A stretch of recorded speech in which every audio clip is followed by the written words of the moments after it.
There were women writers, but they were in a very small minority. So we know the names of some writers who have not survived. We have very small fragments of some other writers, but almost no female writers have survived intact from the Roman world. There are a few more Greeks, but even in Greece, they're very much in the minority. And I mean, in some ways, that's not surprising if we think about the role of women, the position of women in Roman society in general. So Roman women had very little freedom in modern terms if we compare them with their modern counterparts.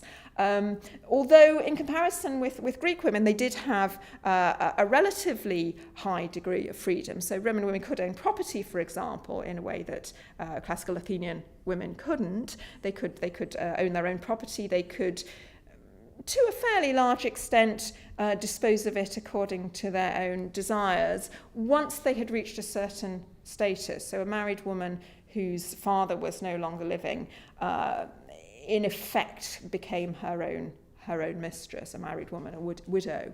But having said that, their options were very limited. So they couldn't vote, for example, they couldn't hold public office, they had limited opportunities to make themselves heard in the public arena. So we do have examples of women speaking in court, for example, but they're mentioned very much as the exception to the rule. If a woman wanted to bring a case in the law courts, she would normally have a male advocate plead on her behalf. Very hard to say. The level of literacy in Rome has been a subject, amongst both men and women, has been a subject of great controversy amongst scholars. Education was something that there was no sort of legal requirements to educate either boys or girls. So education was something that lay very much in the hands of the male head of the household, who might decide to educate his daughters as well as his sons. There's some evidence that educated girls were regarded as a sort of, education in girls was regarded as a sort of status symbol.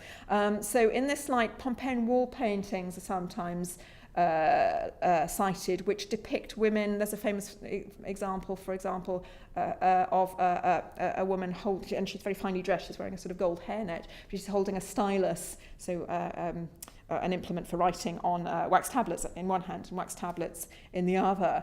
Why would you depict a woman holding writing materials? Presumably to show that she was educated, as a reflection of the social standing of the person whose house that was. So there's some evidence that it might have been considered worthwhile for a father to educate his daughter in order to raise her desirability as a marriage partner, for example. It's very unlikely, though, that many women would have been educated beyond a certain level, in the sense that Roman tertiary education was very much focused on precisely learning to present oneself, or learning to speak, particularly in the public sphere. And of course, because women had no opportunities to speak in the public sphere, what would have been the point in educating them in that way? Well, we do know that, or at least there is some evidence that women were expected to be able to read literary texts. So that suggests that women, some women at least, would have been educated to a level where they had a kind of literary knowledge which would have enabled them at least to read, if not to write literature. Ovid, for example, Catullus, many of the love poets refer to writing for women as well as for men.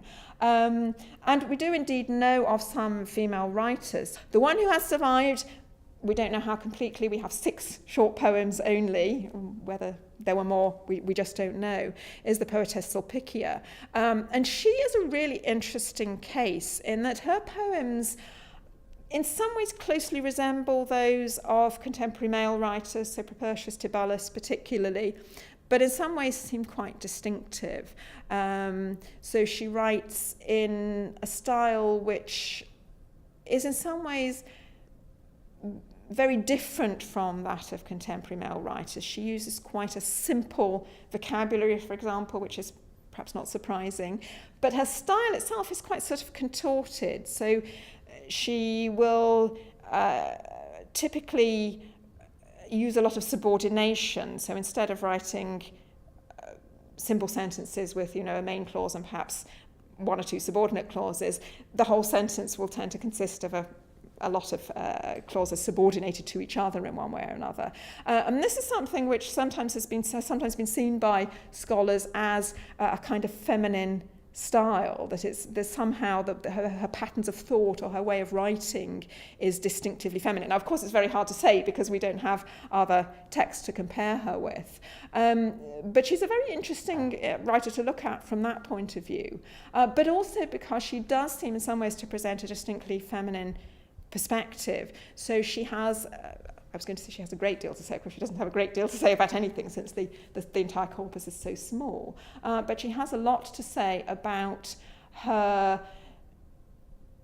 desire not to be constrained by propriety, by pudor, by shame, by modesty. So in the first poem she says that she would feel more shame at keeping her love a secret than she feels at revealing it.